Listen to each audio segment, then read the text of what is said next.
Et avant toute chose, pour ce jour férié, en ce 14 juillet, la météo du jour, mais un temps en plutôt maussade. Pour aujourd'hui, rien de bien réjouissant. Quelques éclaircies de soleil peut-être, mais surtout un temps en maussade. Je vous le disais, pas mal de nuages attendus pour ce mardi.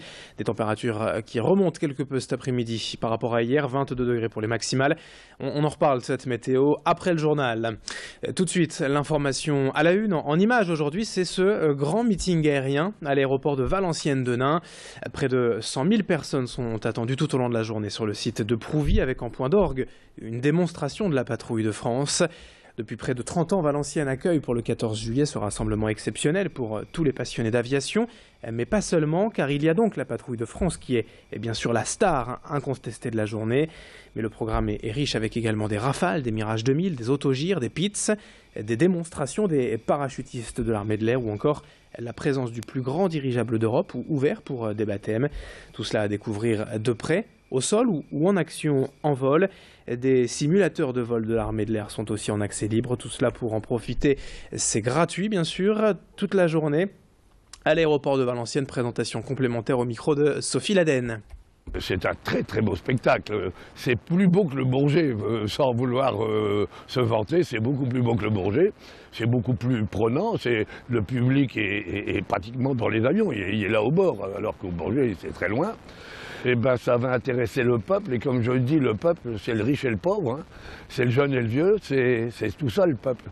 Et c'est pour ça d'ailleurs qu'il est gratuit ce meeting pour l'entrée, parce que ça permet à tout le monde, même les plus humbles, de pouvoir y assister comme tout le monde.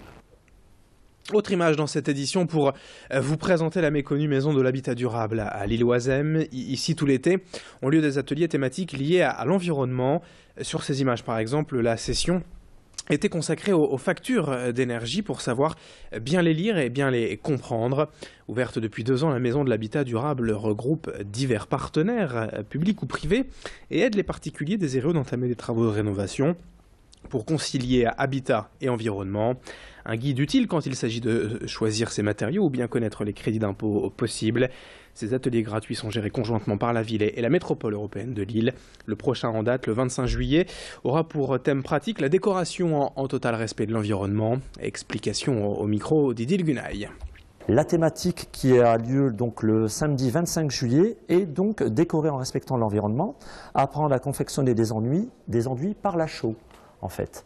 Donc concrètement, les gens nous téléphonent ici au 03 59 00 03 59, on les inscrit et ensuite on les envoie donc sur notre atelier pratique rue de Rivoli à Fives, de façon à pouvoir être encadré par un gentil monsieur diplômé qui va leur apprendre à faire de l'enduit à la chaux.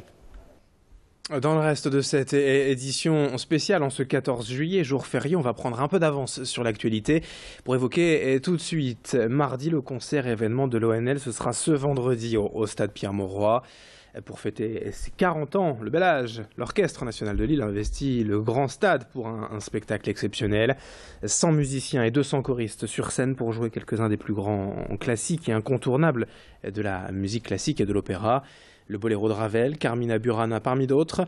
Le stade sera en configuration Arena. Près de 15 000 personnes ont déjà réservé leurs billets et il reste quelques places avant vendredi. Un écrin exceptionnel en tout cas pour l'anniversaire de l'orchestre lillois et de son chef Jean-Claude Casatsu qui montre là encore sa volonté de s'ouvrir à tous les publics en repoussant toujours un peu plus les frontières de la grande musique. Explication complémentaire avec le chef lui-même qui nous parle de l'adaptation nécessaire de son orchestre pour jouer dans un tel lieu.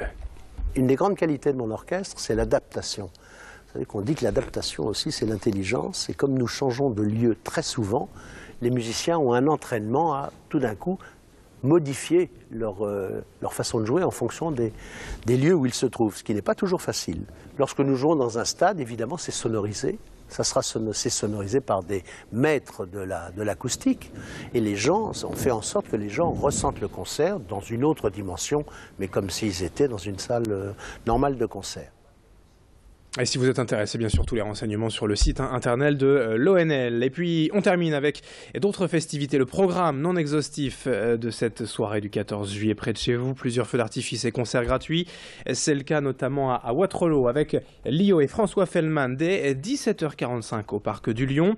À Lille, bien sûr, plusieurs bals populaires et festifs sont au programme dans les quartiers. Et puis, le traditionnel feu d'artifice sera tiré dès 23h du Champ de Mars. Enfin, à Lys-les-Lannoy, notez que les fans de disco ont rendez-vous avec Ottawa sur le parking d'Agora à 20h30 avant, là encore, le feu d'artifice. Fin de cette édition, merci à vous de l'avoir suivi. Dans un instant, la suite avec la météo de ce 14 juillet. L'infotrafic est également à suivre sur Grand Lille TV. Très belle journée à tous.